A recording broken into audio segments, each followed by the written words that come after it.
এত ঝড় বৃষ্টির মধ্যেও যে এতটা কষ্ট করছি শুধুমাত্র গ্যাস বাঁচানোর জন্য, কি দিনকালটাই না পড়লো। কি জানি সামনে আরো কত খারাপ দিন আসছে, ভগবানই জানে। তো চলো গাইস, ভিডিওটা শুরু থেকে শুরু করা যাক।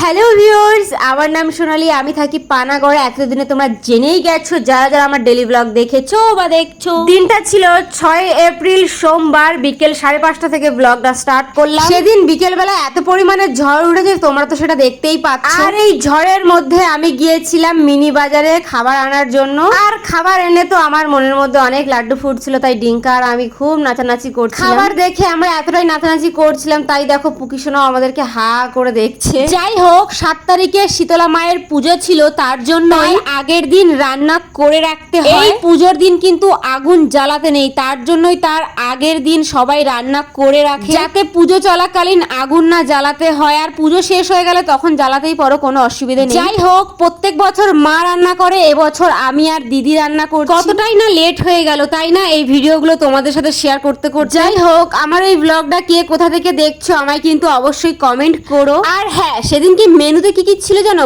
ভাত, আলু সিদ্ধ আর ছোলার ডালের বড়া, আর হচ্ছে মায়ের জন্য একটা কাঁচকলা আলু দিয়ে তরকারি। এমনিতেই গ্যাসের কত সমস্যা, তার উপরে সেদিন যা ঝড় উঠছিল, আর ঠিক মতন আমি উনুনটা ধরাতেই পারছিলাম না, বারবার শুধু লিভে যাচ্ছে। বহুত কষ্ট করে এই হাওয়ার মধ্যে আমি রান্না করেছি, এত হাওয়া দিচ্ছিল, আমি তো ভেবেই নিয়েছিলাম আজকে মনে হয় ভাত হবে না, খিচুড়ি হয়ে যাবে। যাই হোক, এত ঝড় বৃষ্টির মাঝখানেও ওই রাত্রেবেলা আমি কয়েকটা রিলস ভিডিও শুট করছিলাম। কি তুফান আয়ে बिजली चले जाए बरसात हो, पर हम लड़की लोगों का रील्स कुछ भी बंद नहीं होना चाहिए किसी भी हालत पर। क्यों, सही बोला।